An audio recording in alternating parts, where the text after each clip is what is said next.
cerveau et c'est inconnu, on peut l'imaginer. Et donc je vais laisser la main tranquillement à Pierre, en le remerciant encore pour son attention d'aujourd'hui. Merci Marc. Voilà. Je crois qu'il est 13h. Bonjour aux internautes, puisque on est en direct là. Ah oui. Alors en 2 mots, je m'appelle Pierre Borkens, je suis au départ créateur d'entreprise, j'ai créé une quinzaine d'entreprises dans ma vie, et en Belgique essentiellement, mais aussi international, des petites, des moyennes et des assez grosses entreprises, et c'est moi qui ai aussi repris, bon, pour les plus âgés, l'usine de Renault Vilvoorde, lorsqu'il y a eu une fermeture brutale en Belgique, à Vilvoorde, et donc j'ai repris cette entreprise,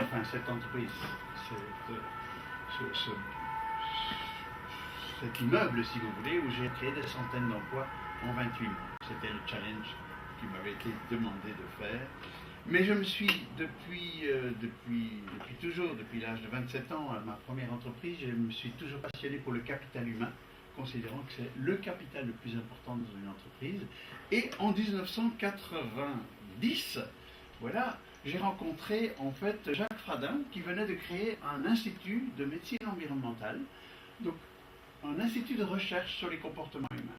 Je l'ai rencontré 3 ans après, c'était une toute petite entreprise, et à partir de là, j'ai trouvé ça passionnant, et donc j'ai aidé au financement. Nous avons aujourd'hui 5 chercheurs à temps plein en neurosciences, en biologie, en comportementalisme, cognitivisme et en éthologie. Et cette transdisciplinarité, nous la communiquons de façon très large à partir de 2008 par l'Institut de neurocognitivisme, qui est en fait une association qui aujourd'hui est représentée en France, en Belgique, au Maroc, en Suisse, où nous formons des gens, nous certifions des gens à ces connaissances que vous allez découvrir ensemble avec moi de façon très, bien sûr, macro, puisque on a 1 heure, et je vais vous en faire découvrir la substance. L'approche s'appelle l'approche neurocognitive et comportementale, et donc on va maintenant rentrer dans le cerveau pour essayer de comprendre comment tout ça fonctionne. Alors, nos études et nos travaux ne sont pas des travaux neuroscientifiques sur la médecine, mais sur le comportement. Comment prenons-nous des décisions? Et en fait, nous sommes dans un monde excessivement complexe aujourd'hui. C'est les 3 grands paradigmes qui font bouger aujourd'hui notre monde de façon rapide et évidente. La complexité est de plus en plus présente, elle est exponentielle, et ça nous demande de nous adapter. On connaît tous la notion de résistance au changement, on l'a tous par rapport à certains événements, certaines situations. Et au fond, notre cerveau a cette capacité d'adaptabilité assez considérable que nous allons découvrir ensemble et voir comment tout ça fonctionne. Donc la complexité entraîne quoi? L'interdépendance. De plus en plus, plus les choses sont complexes, plus on doit travailler en équipe, puisqu'on n'a plus tout le savoir universel. On est obligé de plus en plus à travailler en équipe, et il faut dire que nos enseignements n'ont pas été orientés dans ce sens. On avait plutôt chacun besoin d'être dans la compétition pour passer des examens et être sélectionné par rapport à d'autres. Aujourd'hui, non. Il faut dépasser cette notion de compétition pour pouvoir travailler ensemble. Et pour travailler ensemble, il faut apprendre à mieux se connaître, et donc forcément connaître l'autre. C'est ce qu'on va découvrir. Et 3e paradigme, qui est peut-être plus subtil dans notre civilisation, c'est ce besoin d'individuation. Ce que Théard de Chardin parlait déjà en 1950, c'est ce besoin en fait de se réaliser soi. Se réaliser, que ce soit familialement, que ce soit dans l'éducation des enfants, dans le boulot, dans le sport, arriver à se réaliser, à être soi. C'est une soif qui de plus en plus naît dans les générations aujourd'hui, existe dans mes générations aussi, mais s'intensifie d'autant plus. Et on va rentrer directement dans le vif du sujet, le cerveau. Le cerveau, donc ici vous avez une coupe de cerveau, donc c'est colossal, 1 million de milliards de connexions. Et c'est pour ça qu'en fait, les neurosciences, qui est une science très neuve, qui a à peine 25-30 ans, nous permet aujourd'hui de percevoir petit à petit et comprendre comment tout ça fonctionne. Nos études se sont uniquement basées sur les comportements, c'est-à-dire sur la manière dont notre cerveau décide. puisque le comportement est le fruit d'une décision. Et donc, nous avons, alors c'est bien sûr didactique, hein, c'est beaucoup plus complexe que ça, mais au moins c'est pour faire comprendre, nous avons ce qu'on appelle 4 gouvernances. Une gouvernance qui prend des décisions. Les 3 qui sont ici à votre droite sont des gouvernances très automatiques que nous partageons d'ailleurs avec les créatures, avec les animaux, les mammifères ont également ces 3 centres de décision. Ce sont des centres très automatiques de créatures, si vous voulez. Alors que sur la gauche, enfin sur votre gauche, en fait, le cortex préfrontal est beaucoup plus une gouvernance adaptative. C'est une gouvernance de créateur. Hein. Lorsqu'on dit on pense out of the box, eh bien forcément, c'est de ce côté-là qu'on commence à réfléchir et penser pour ensuite stocker nos connaissances dans nos automatismes. Tous vos apprentissages, toutes vos connaissances, vos savoirs, vos compétences, vos savoir-faire, mais aussi nos émotions, et aussi nos idées toutes faites, nos préjugés, tout ça se trouve stocké petit à petit au fil des ans dans nos modes automatiques. Alors, tout l'intérêt de comprendre, en fait ce sera aujourd'hui le thème de cette journée, parce qu'on ne va pas parler de tout, c'est de comprendre comment fonctionnent nos modes automatiques que nous utilisons tous les jours, puisque nous prenons grosso modo tous grosso modo à peu près 6000 décisions par jour. Hein, c'est des études américaines qui ont été faites sur la chose. Eh bien, des milliers de décisions sont prises de façon très automatique, puisque nous avons des connaissances et on y fait référence tous les jours dans notre manière de faire. Et donc, nous allons voir la différence qu'il y a entre les deux, et pour vous montrer combien, en fait, on a aussi des biais cognitifs. Des biais cognitifs, c'est-à-dire, comme on a des connaissances, on se base là-dessus pour prendre des décisions. Et on va commencer par faire un tout petit exercice qui va vous amuser, où nous allons tous vivre cela ensemble. Et on va, en fait, vont s'afficher ici des mots, mais ce n'est pas les mots qui nous intéressent, ce sont les couleurs. Alors, très rapidement, nous allons ensemble, en chœur, exprimer la couleur des mots. Alors, on y va, rouge, bleu, vert, jaune, bleu, plus vite. Jaune, rouge, bleu, vert, jaune, bleu, vert, jaune, rouge, vert, jaune, rouge, bleu, jaune. Ok, donc, un sans faute, magnifique. On va faire la même chose, on ne s'occupe pas de ce qui est écrit, on ne prend que les couleurs. Et on y va tous ensemble. Bleu, jaune, rouge, bleu, vert, bleu, jaune, rouge, jaune, bleu, bleu.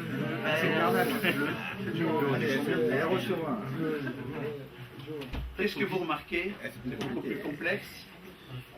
Plus on avance, plus on s'y adapte, et au fur et à mesure on parvient en fait à se détacher du mot pour ne nommer que la couleur. Et vous auriez été un groupe d'enfants de 3 ans, eh bien ça aurait été aussi rapide que la première fois parce qu'ils ne savent pas lire. Donc c'est bien pour nous montrer combien on a des biais cognitifs. Il n'y a que 2 variables ici.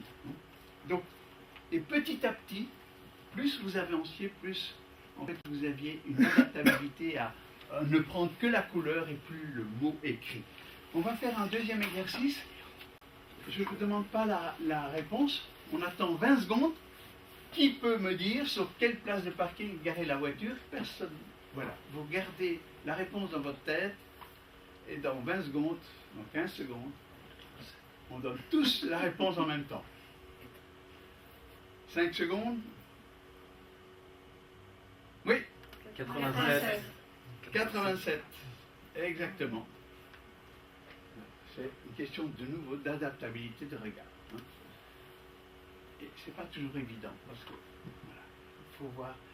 Ça va? Vous avez découvert le pourquoi? C'est en fait l'inverse. Et alors le plus facile, le dernier, que diriez-vous de cet enfant?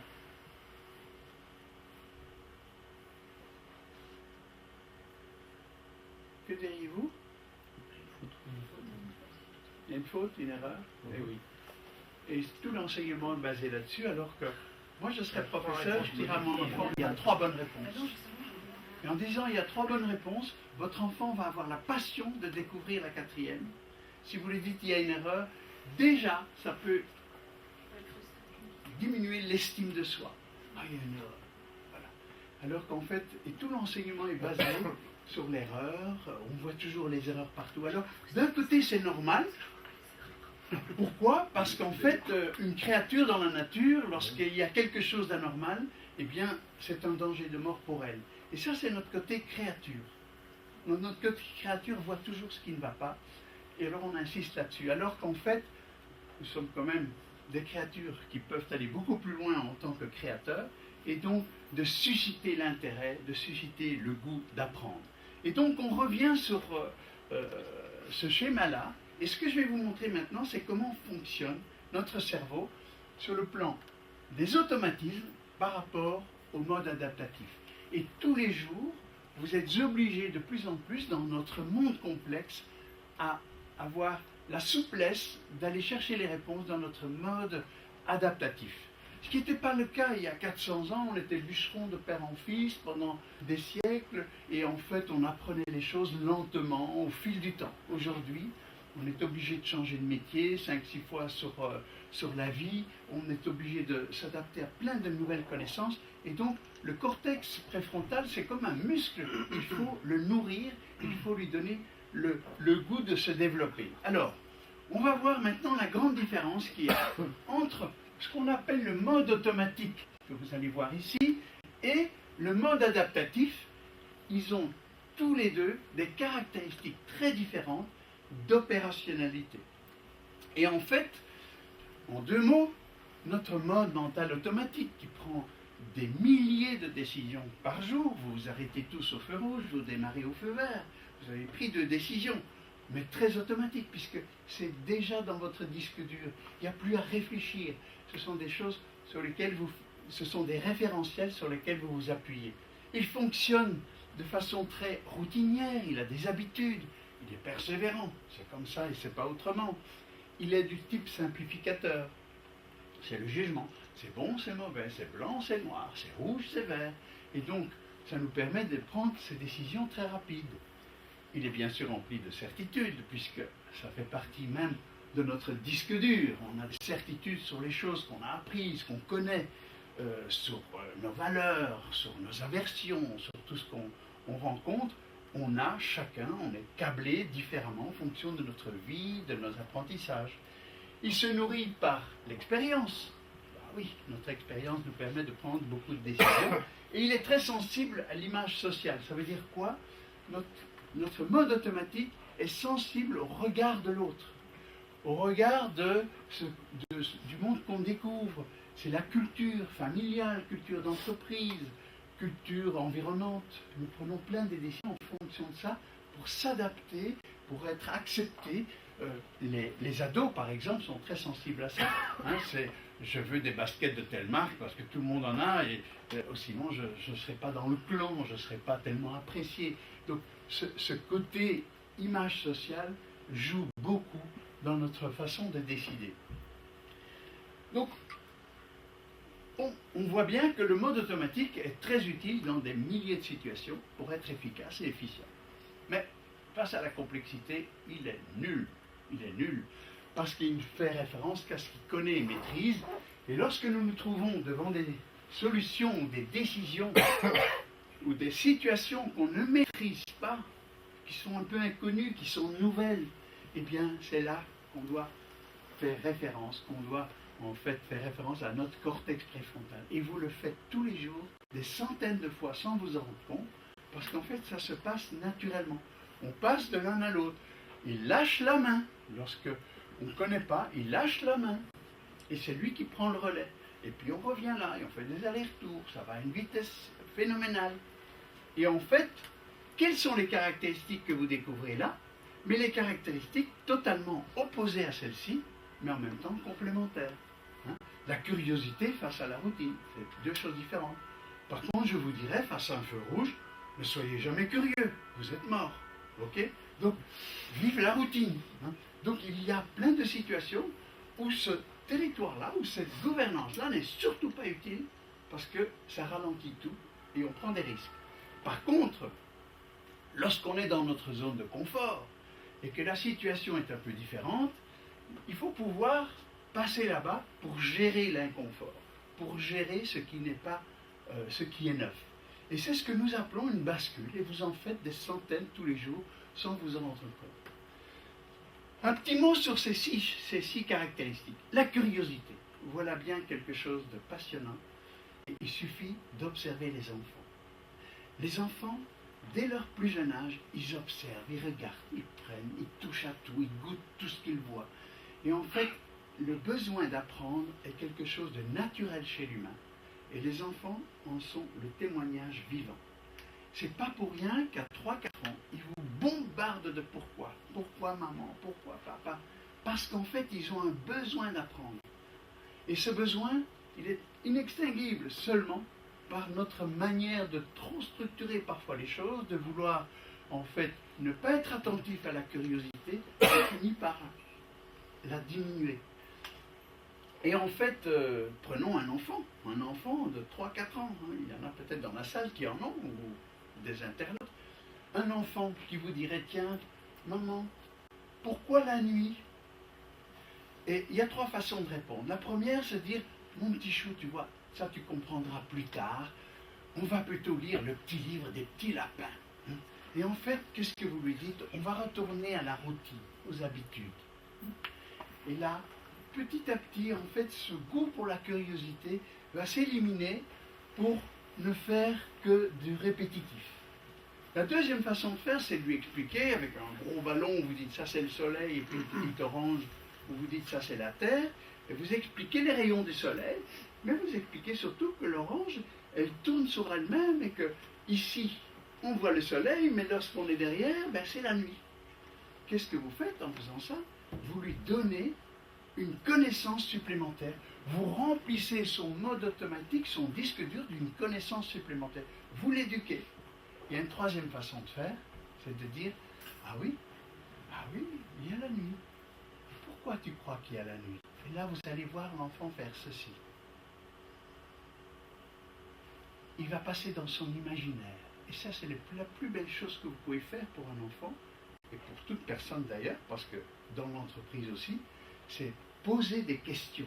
Poser des questions pour que l'autre dépasse le connu, pour imaginer, ou en tout cas réfléchir.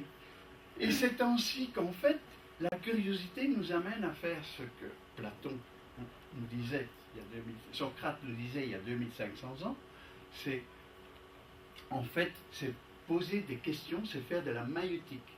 Et plus nous nous posons des questions, pourquoi, en fait, ça nous oblige, ça oblige notre territoire automatique de lâcher prise pour aller vers l'ouverture, vers la connaissance. Et c'est ici que fonctionne l'intuition. L'intuition, lorsqu'on est, on va voir tout à l'heure, lorsqu'on est serein face à la difficulté, eh bien, en fait, il y a l'intuition qui fonctionne. Et l'enfant va peut-être vous dire, oui, peut-être que le soleil, il doit aussi être fatigué, il va aussi dormir. Peu importe la réponse, en fait. Ce n'est pas la réponse qui compte, c'est le cheminement. Or, toute notre façon d'exister, toujours on parle du résultat, on étudie les matières pour passer l'examen. Mais en fait, l'intérêt, c'est pas l'examen, c'est la matière, c'est l'approche, c'est la découverte de soi. Et donc, j'ai insisté sur la curiosité, parce qu'en fait, face à la complexité, à la non-maîtrise, la première chose à faire, je connais ça, la première chose à faire, c'est d'ouvrir son champ de vision. Et cette curiosité, c'est vraiment quelque chose à dire. On la développe aussi avec la souplesse, c'est ce qu'on appelle l'input, la voie d'entrée. La souplesse, face à des difficultés, on pourrait être très rigide et dire non, ça n'existe pas. Non, la chose à faire, c'est de dire, bon, cet événement ne me plaît peut-être pas, mais soyons ouverts. Bon, soyons souples, acceptons la chose, sans pour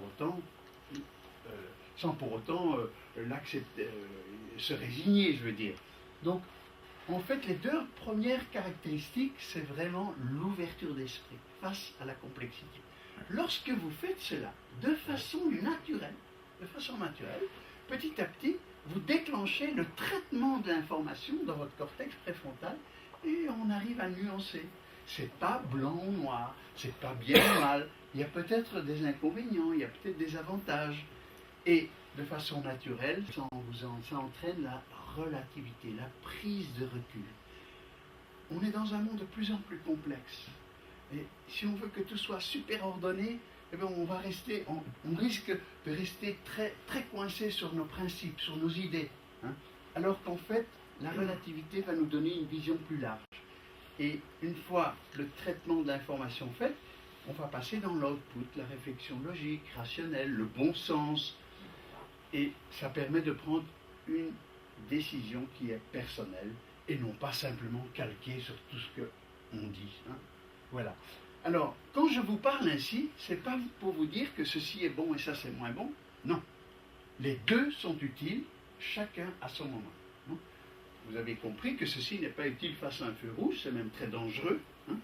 Et que ceci n'est pas utile face à des choses nouvelles et complexes. Parce que là, vous restez dans le système. Alors, on va faire un tout petit exercice. On va faire un tout petit exercice pour vous apprendre à passer de l'un à l'autre. Vous le faites tous les jours. Et le problème, c'est que cette bascule, on ne la fait pas lorsqu'on est collé dans la colle de nos croyances, parce qu'elles sont ici. Alors, je vais vous demander à chacun, et aux internautes aussi, de penser à une situation qui régulièrement, soit vous énerve, soit vous angoisse, soit vous décourage. Vous pensez à une situation. Ne cherchez pas midi à 14h. Ça peut être un enfant qui n'est jamais prêt pour partir à l'école. Ça peut être le conjoint qui laisse traîner ses affaires et vous n'aimez pas le désordre. Peu importe. Trouvez une situation simple. Voilà, je vous donne 20 secondes. Rentrez dans la situation, vivez-la. C'est comme si c'était ce matin, hier. Peu importe. Ok. Et puis je vais vous poser une deuxième question.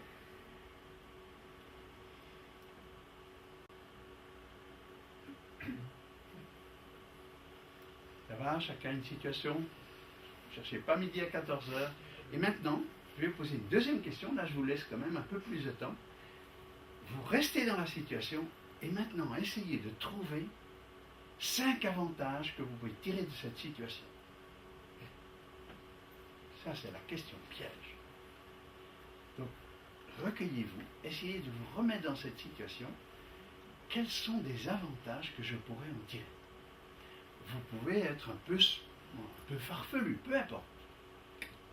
Voilà.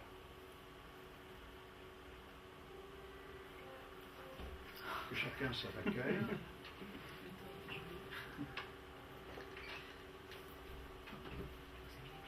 Pour vous aider, qu'est-ce que vous en penserez dans 20 ans, par exemple? Ou si votre chien savait parler, qu'est-ce qu'il dirait de cela?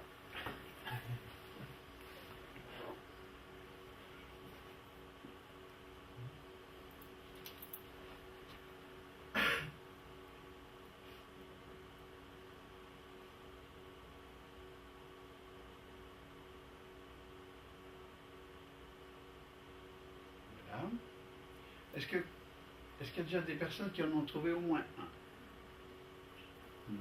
Oui? 2?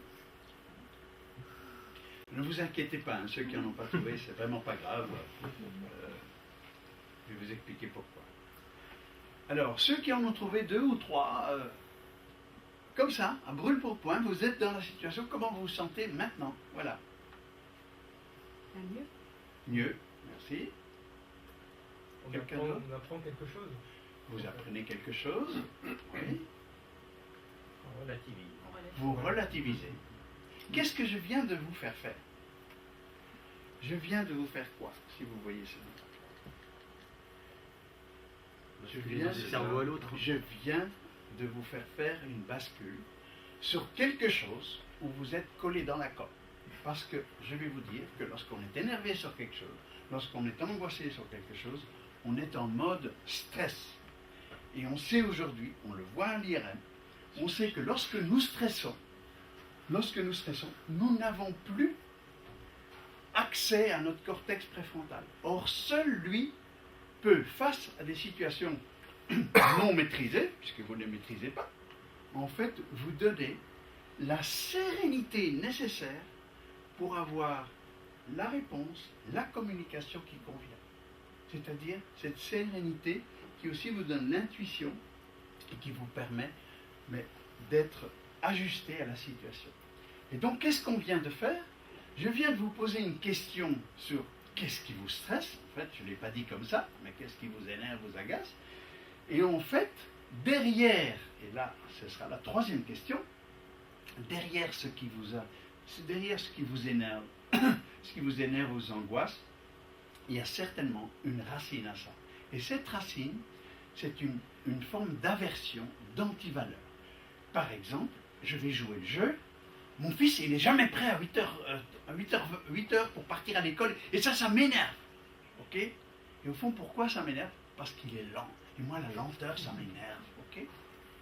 Ou alors, mon fils, il n'est jamais prêt à 8 heures. Ça m'angoisse parce qu'il va arriver en retard, il va avoir des mauvais points, qu'est-ce qu'on va penser de moi? C'est une autre émotion, c'est la même situation. Et en fait, cette émotion, il est irrespectueux. Et ça, l'irrespect, j'accepte pas. Donc, ça fait partie de mon aversion.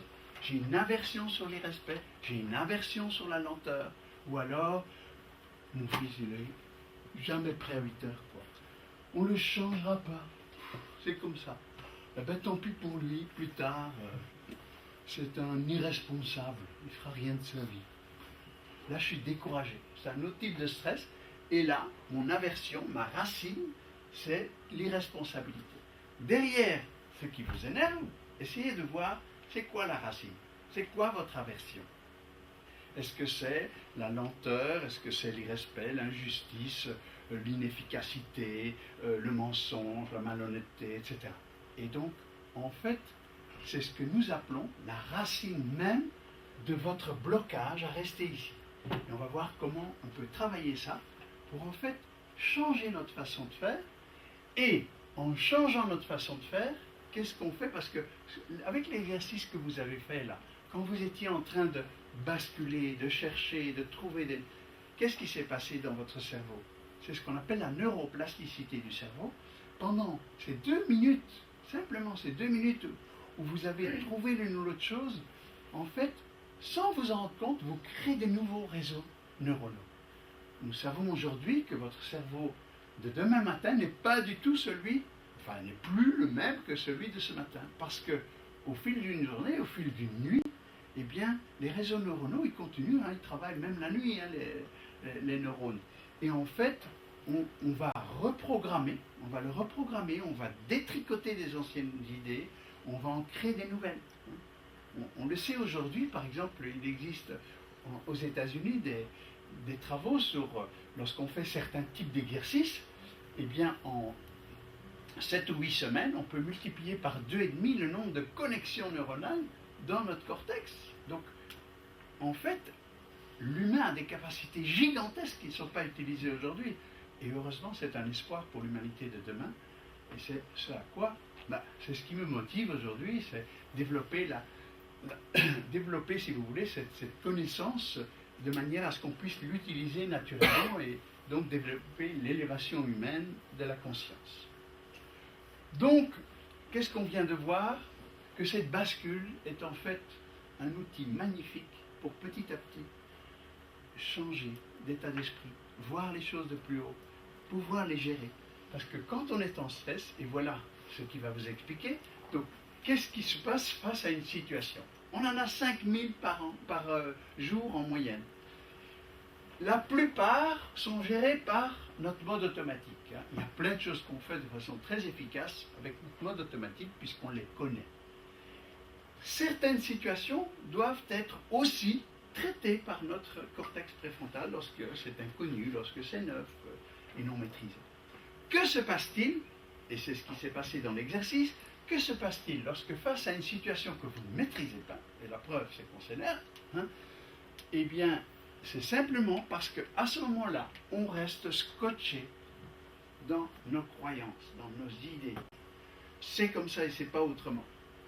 Et lorsque on veut résoudre l'incertain, le non maîtrisé par notre mode automatique, il se passe un phénomène fantastique, qui était entre autres validé en neurosciences en 2003, c'est hier, par rapport à l'évolution de l'humanité, eh bien, lorsque on reste collé dans la colle ici, figurez-vous que notre intelligence préfrontale, notre cortex préfrontal, notre mode adaptatif, il le voit.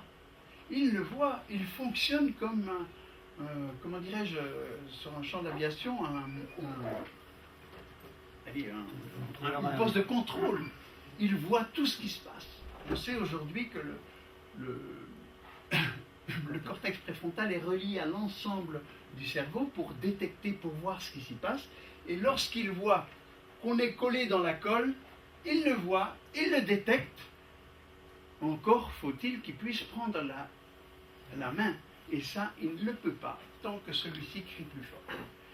Et alors, il se passe la chose suivante, c'est que lorsqu'il voit l'erreur, il nous avertit en faisant ceci, en envoyant un signe à l'hypothalamus, qu'on appelle souvent de façon un peu plus légère le territoire reptilien. Il envoie un signal d'alarme pour dire il y a un problème. Et c'est là que le stress nous en avertit. Et c'est quoi le stress? Alors regardez d'abord le côté gauche. Le stress est un phénomène physiologique naturel dans toute créature, humaine et animale. Pourquoi? Parce que le stress est en fait ce phénomène biologique qui engendre l'adrénaline, la dopamine, enfin plein de substances chimiques dans notre corps.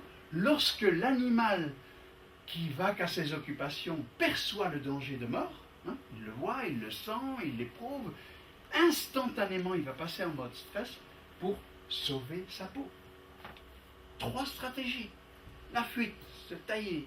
La deuxième, la lutte, se mettre en position de lutte, quitte à faire du bruit pour impressionner l'autre pour que la bagarre n'ait pas lieu, mais il va se mettre en lutte.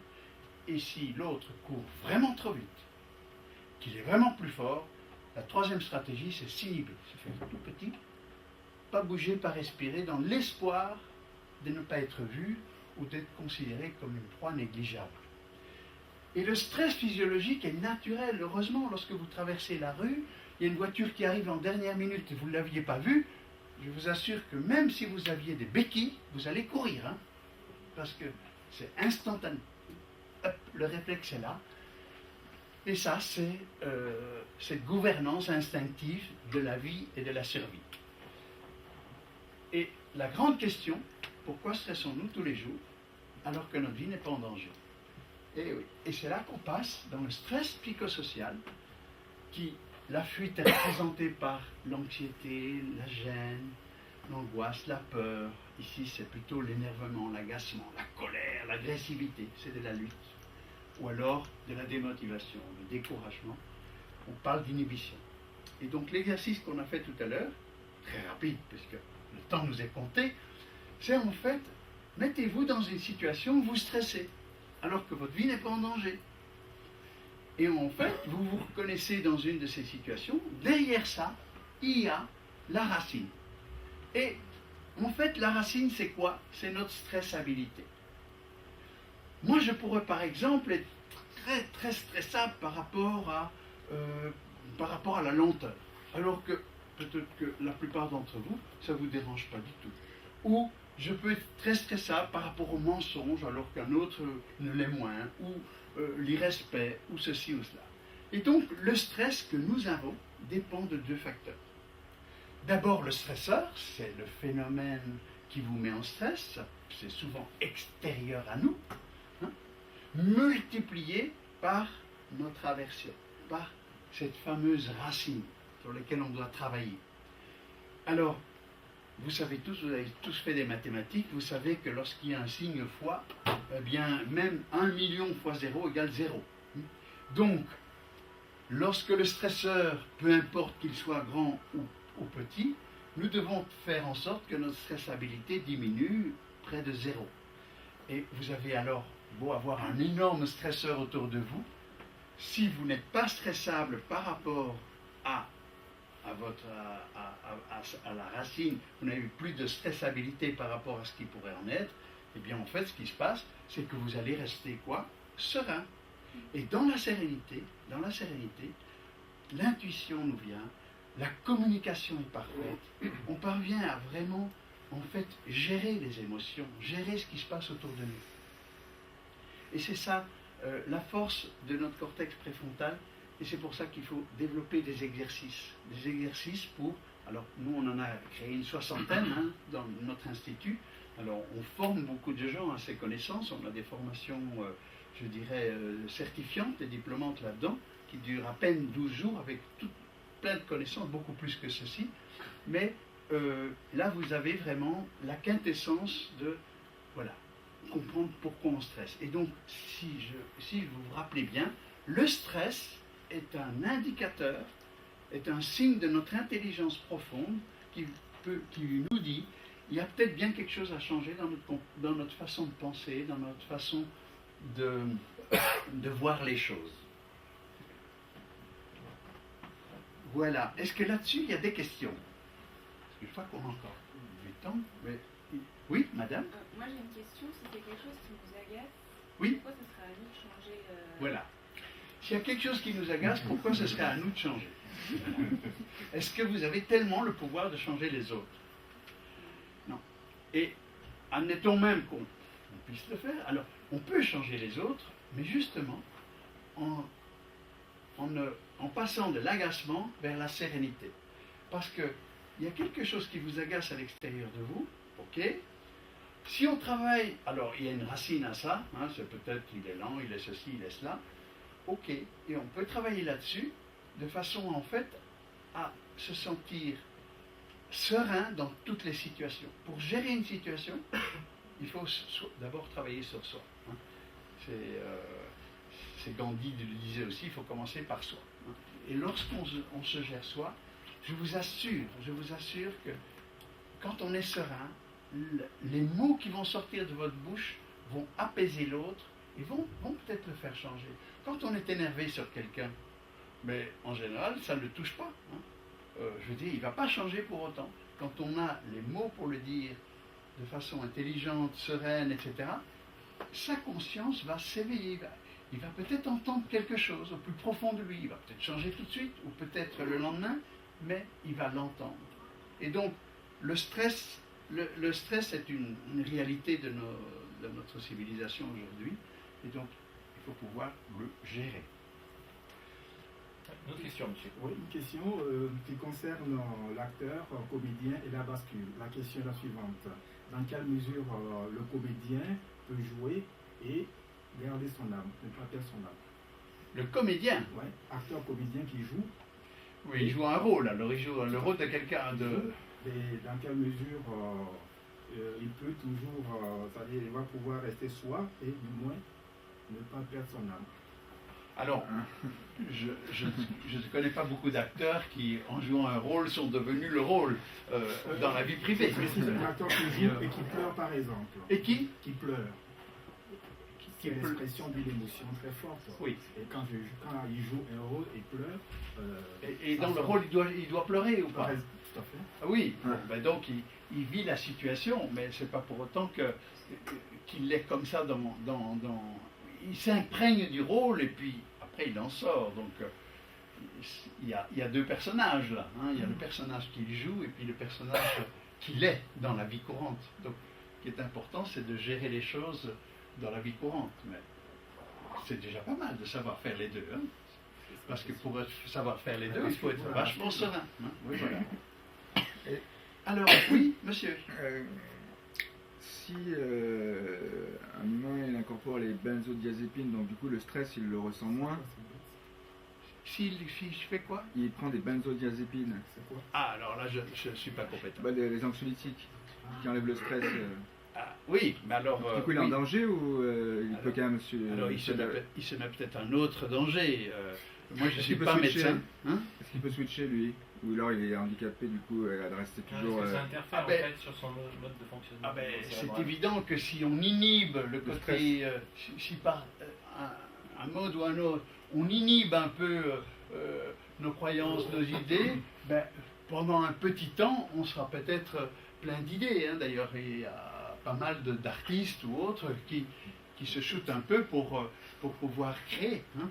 Bon, alors c'est vrai, mais en attendant, c'est pas la meilleure méthode. La meilleure méthode, c'est de développer en soi cette connaissance qui permet cet état d'esprit qui permet d'aborder la complexité mais de façon plus naturelle. Hein. Ça peut se faire, et ça va très très vite. Hein. Ça va très vite, justement, c'est ça qui est important de faire passer comme information, quoi. Oui, nous avons fait, on a fait plein de recherches là-dessus, et on a développé des outils, ces fameux outils, et en je dirais presque, on l'a fait entre autres avec les pilotes de chasse, en 7 fois 2 heures sur 7 semaines, eh bien les capacités de lâcher prise, parce que c'est ça, hein, c'est le lâcher prise, ont colossalement développé, et c'est durable, c'est ça qui est intéressant. Je vais peut-être continuer, parce que comme le temps avance, et que, voilà, j'aime bien respecter l'heure. Hein. Il est quelle heure là? Oh ben ça va, on est encore dans le temps. Vous êtes dans quel schéma là? Adaptatif ou Oui, il faut s'adapter. Très bien. Alors, je voulais vous parler d'une deuxième chose importante sur laquelle nous avons aussi travaillé pendant plus de 25 ans, c'est sur les motivations. Et c'est important aujourd'hui de comprendre comment se forment les motivations dans notre cerveau. Les motivations, en fait, sont localisées dans nos modes automatiques, dans nos modes limbiques, si vous voulez. Et nous avons plusieurs types. Alors, je vais prendre cet exemple. L'exemple, c'est, voilà, j'ai décidé ce week-end de mettre de l'ordre dans ma bibliothèque. Moi, j'ai 600 livres dans ma bibliothèque et j'ai décidé de mettre de l'ordre. C'est une motivation pour mon week-end. Eh bien, cette motivation peut se décliner de façon très différente. Donc, en fait, le premier type de motivation, c'est, au fond, ça fait partie de ce que j'appelle les motivations profondes, inconditionnelles. On va voir comment elles se forment dans le cerveau tout à l'heure, dans les premiers mois de la vie du nourrisson. C'est ce qu'on appelle le darwinisme neural. Donc aujourd'hui, on voit comment ça se passe, mais on en parlera tout à l'heure. Ici, là, je vais adorer passer mon week-end à ranger mes livres, je vais tout sortir, je vais tout ranger, les romans, la psychologie à droite, les livres d'histoire, etc. Et puis je vais tout ranger après. Et si dimanche soir, je me rends compte qu'au fond, j'ai pas mis assez de place pour mes romans, etc. Oh, chouette, le week-end prochain, je descends tout et je recommence à mettre de l'ordre. Parce que j'éprouve un plaisir à le faire, et au fond, ce que j'aime, c'est faire la chose. Faire la chose me ressource. Et nous avons tous des motivations. Hein, les uns, ça de faire du jogging, les autres, c'est de prendre un bain mousse, peu importe, face à des moments un peu plus durs, chacun a des motivations profondes. Et ensuite, il y a plein d'autres motivations, hein, les motivations qui sont secondaires, qui sont plutôt conditionnées. Des motivations conditionnelles qui nous viennent, eux, non pas, qui ne sont pas épigénétiques, qui ne sont pas au début de l'existence, mais viennent d'injonctions, de l'extérieur, de choses qu'on a vues et qu'on se dit « Oh, j'aimerais bien être cela ». Donc ça a été conditionné par l'environnement, l'éducation et les valeurs qui nous entourent. Alors, ça peut être, au fond, mettre de l'ordre, je trouve ça vraiment bien, quoi. C'est pour moi une valeur et je vais le faire, je vais avoir le plaisir de le faire, mais ici, on a quand même un désir de résultat. Alors qu'ici, bon, le résultat vient après. On n'a pas besoin de résultat, on n'a pas besoin de reconnaissance des autres. C'est le plaisir de faire. On est dans ces motivations profondes. Alors qu'ici, on attend du résultat. Et si dimanche soir, je vois que je me suis trompé, zut, j'aurais dû y penser plus tôt, bon, il faudrait quand même le refaire, je le ferai, mais plus avec la même joie que celui-là. Ou alors, c'est fantastique, quoi. Ce week-end, moi, je vais mettre de l'ordre dans toute ma bibliothèque parce que je trouve ça fantastique qu'elle soit bien en ordre. Et puis, il fait beau, le samedi matin, et j'ai dit à mon épouse, on va à la mer, on va dans la montagne, et en fait, ce sont les choses, vous savez, qu'on remet. Il y a plein de choses, des trucs, on est motivé par des choses. Je vais faire le tour du monde, et à 90 ans, il dit, je vais faire le tour du monde. Peut-être que je ne le ferai jamais. Et donc, ce sont les choses qu'on a envie de faire et qu'on déplace tout le temps. C'est des motivations velléitaires. Et alors, c'est beaucoup plus pesant. C'est en fait, je vais mettre de l'ordre parce que c'est le désordre qui m'énerve. Vous voyez ici, on est coincé sur le désordre. Et c'est le désordre qui m'énerve. Donc ça va beaucoup plus me coûter. Et si dimanche soir, je me suis trompé, je ne serai pas un collaborateur agréable pendant une semaine parce que je vais râler. Le week-end prochain, je dois recommencer. Et donc, le mot du vendredi soir est le même. Je suis motivé pour mettre de l'ordre. Mais vous voyez qu'on a des motivations de type très différents. Et c'est ça qu'il faut arriver à mettre un peu d'ordre dans sa tête. Alors, comment se forment les premières motivations? Les motivations épigénétiques. C'est ce qu'on appelle, alors, en psychologie, on appelle ça le tempérament. En biologie, on appelle ça le mécanisme de l'empreinte dans le cerveau. Et c'est ce qu'on appelle le darwinisme neural. On sait aujourd'hui, je vous l'ai dit tout à l'heure, nous avons 100 milliards de neurones qui sont reliés 10 000 fois à d'autres neurones. Eh bien, il faut savoir qu'un enfant naît avec 100 000 connexions par neurone, donc 10 fois plus que nous. Le problème, enfin, pas le problème, la seule chose, c'est que ces connexions ne sont pas encore faites, parce que c'est en possibilité. Et les connexions ne se font pendant les premiers mois en fonction des plaisirs que l'enfant va éprouver de façon très instinctive, reptilienne, si on peut le dire. Hein. Il va avoir à manger à tel moment ou à tel moment, en fonction de... Il est dans un état de lutte, de stress, et il va recevoir à manger. Il va en fait faire quoi? Il va associer le plaisir d'avoir la réponse à son besoin en fonction de son état. Son état de calme, de fuite, de lutte ou d'inhibition, mais c'est toujours positif parce qu'en fait, ça crée des autoroutes de plaisir dans son cerveau. Et c'est ça qui crée ce qu'on appelle l'empreinte. Ce sont des motivations durables, spontanées, totalement inconditionnelles, qu'on garde jusqu'à 120 ans, hein, ou plus, si vous vivez plus longtemps encore. Et en fait, on accomplit la tâche, et en fait, ce n'est pas le résultat qui compte, ce n'est pas la reconnaissance des autres, ça n'a pas d'importance. Ce qui est important, c'est « waouh, j'ai du plaisir de faire ». Et c'est tout différent, Alors, on va... Voilà. Donc, c'est ce que je viens de vous expliquer. Et à côté de ces motivations-là, nous avons ce qu'on appelle des motivations conditionnelles, qui dépendent des résultats, qui dépendent de la reconnaissance. C'est ce qu'on appelle le caractère, alors qu'ici on a le tempérament, ici on a l'empreinte, et là on a ce qu'on appelle la post-empreinte.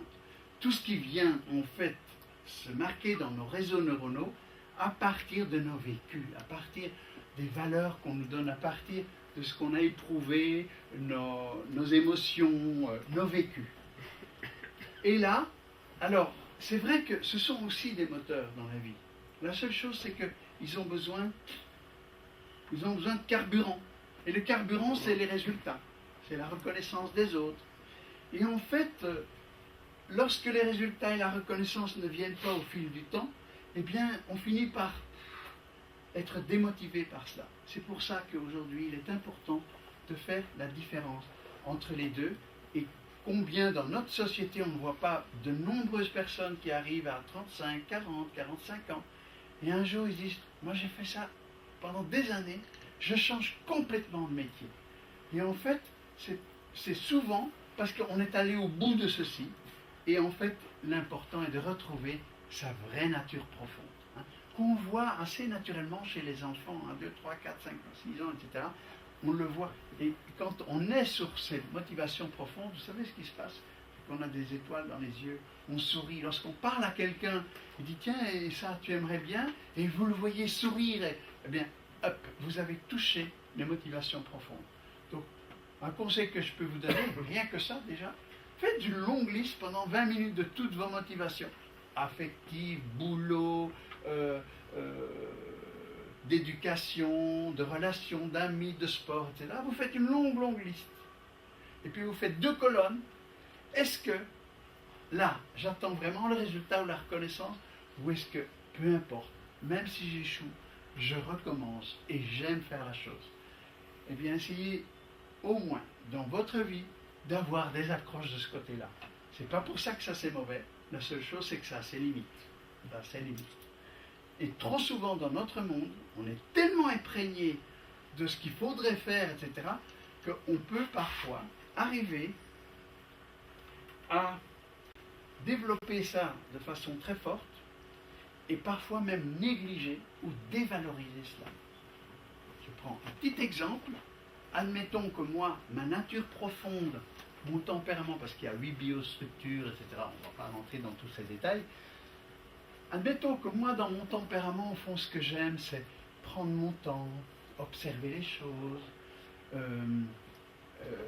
vraiment observer, voir et vraiment prendre mon temps. Ça, c'est ma nature profonde quand j'étais enfant. J'étais dans l'observation, je faisais tout assez lentement, mais avec précision. Ça m'intéressait, je découvrais. Mais dans mon milieu familial, on ne parle que de compétition, il faut aller vite, il faut faire ceci, etc., etc. Eh bien, je risque, en tant qu'adolescent et adulte, de mettre en valeur, ouais, il faut gagner, il faut être le meilleur, il faut être le plus rapide, etc. Et même de trouver les gens qui sont un peu observateurs, qui prennent leur temps, les trouver nuls. Alors que c'est ma nature profonde. On peut aller jusque. Et ça entraîne quoi? Ben, ça entraîne le fait que, si vous voulez, ça m'épuise à la longue. Ça m'épuise. Parce que quand je n'ai pas les résultats, je vais en remettre en plus, je vais me surmotiver. C'est ce qu'on appelle chez nous l'hyper-investissement émotionnel, la surmotivation émotionnelle, qui est à l'origine de nombreux burn-out. Je ne peux pas l'aborder aujourd'hui, c'est trop court, mais c'est absolument passionnant à découvrir qu'en fait, nos motivations s'imprègnent en nous, d'abord dans la prime enfance, et puis ensuite par des motivations. Donc, faites cette liste et faites des croix. Ça peut probablement vous aider aussi. Et donc, bon, il existe, nous avons bien sûr depuis 25 ans développé un outil qui permet de voir la dynamique comportementale et donc de bien distinguer les inconditionnels des conditionnels. Parce que lorsqu'on parle à quelqu'un de ses motivations, on mélange les deux sans s'en rendre compte et c'est important à terme de le voir. La photo est toujours exacte, puisqu'on peut mélanger les deux. Le problème, c'est qu'est-ce qui en adviendra dans 3 ans, dans 5 ans, dans 10 ans. Et c'est là qu'il est intéressant de le percevoir, parce que nous, on sait faire de façon assez, comme un laser, on peut faire la différence entre les deux. Ça, c'est un outil. Et pour terminer, donc, nous sommes nous-mêmes directeurs de collection chez Erol, une collection qui s'appelle Neurosciences et Management, et une collection qui s'appelle Neurosciences et Développement Personnel. Et donc, ça sont les livres qui sont édités, enfin, qui ont été écrits par tous les gens de mes équipes, dans des domaines très différents. Vous pouvez les trouver sur Amazon et autres. Et donc, l'intelligence du stress, c'est ce que je vous ai essentiellement démontré aujourd'hui. La différence entre les modes automatiques et les modes adaptatifs, avec plein d'exemples, avec 2 ou 3 protocoles d'exercice. Et son petit frère, c'est celui-là. C'est celui-là, votre profil face au stress. Là, vous commencez par un questionnaire de 20 minutes, vous remplissez, et tout le livre vous explique en fonction de vos points les exercices à faire pour améliorer telle ou telle dimension. Et puis les autres, ça sont 3 livres de self-coaching sur l'insatisfaction chronique, sur le management toxique, sur les motivations. Et puis alors un livre pour les parents, et celui-là vient de sortir, un livre sur l'audace. Bon, ça c'est plutôt pour les psys. Voilà. Et donc, vous aurez, puisque je vais vous envoyer tout à l'heure, enfin, on va vous envoyer le PDF de tout ça, pour ceux qui le veulent. Donc, et même les internautes, il suffit qu'ils envoient un petit mail, bonjour les internautes, et on vous enverra tout ça, de manière à ce que vous puissiez, mais en fait, relire, redécouvrir les choses. Et nous avons un site français, et puis moi j'ai mon site personnel où j'ai tout le nom de toutes mes conférences, il y a un TEDx, il y a plein d'explications sur ce que je fais et ce que nous faisons ensemble dans cet univers. Merci à tous, merci aux internautes, et on va passer aux questions, puisqu'il y a encore quelques questions. On va profiter pour poser des questions, tout simplement. Ben voilà, on est au moins 6. Moi j'ai une question sur ce que vous Madame. venez de présenter sur la motivation. Pardon. Sur les motivations. Oui, sur les motivations. En fait, ma question, c'est de savoir, on est sur un mode de fonctionnement conditionnel par rapport à des valeurs qu'on a pu avoir, etc. Par exemple. Mais est-ce que tout en continuant à faire la même chose, les mêmes choses, enfin à garder son cadre de vie, Oui. est-ce qu'on peut basculer Merci. dans un mode inconditionnel? Voilà, merci pour la question, elle est très intéressante. En effet, on a par exemple un job. On a un job. Prenons un job. On a un job et on le fait sur des motivations secondaires. Parce que, voilà, on a été formé. Eh bien, c'est pas pour ça qu'il faut changer de job. Non. C'est dire, tiens, redécouvrir son tempérament profond et en fait, faire le même job mais avec une autre regard. Merci pour la question parce que Mais alors, du c'est coup, très important. Qui peut nous aider à faire ce chemin-là si on n'arrive pas à le faire tout seul, parce que c'est pas forcément évident? Mais ce qui peut vous aider, c'est en fait, nous, on forme à peu près une bonne centaine de coachs à tout cela chaque année, et maintenant aussi des recruteurs et autres, pour comprendre ça. Mais ça prend 4 jours pour se former à ça, pour vraiment savoir décortiquer et diagnostiquer les choses. Et donc, on aide les personnes, on aide vraiment les personnes à se connaître soi sur le plan des motivations. Et ça, c'est un bonheur, quoi. On voit des gens qui changent en très peu de temps parce qu'ils se rendent compte qu'ils sont dans une impasse à plus ou moins moyen ou long terme. Et des formations, vous en avez partout? Alors, on donne ces formations à Lyon, D'accord. à Toulouse, à Paris, à Bruxelles, à Rennes, à Nantes, oui. Vous nous enverrez aussi... Oui, ce sera dans le PDF. Il y a 2 slides que je ne vous ai pas montrés, qui sont tout au début, qui expliquent tout ce qui est possible. Mais ce n'était pas le but de... Non, mais C'est c'est tout une du question. texte. Mais vous le recevrez dans le PDF. Oui. Merci pour la question. Merci. Est-ce que vous avez une suite d'applications Android ou PC, Macintosh? Sur celui-ci Non, sur les outils que vous avez développés. Alors, nous sommes en train maintenant de développer avec une filiale qui s'appelle Derdo, Osez faire.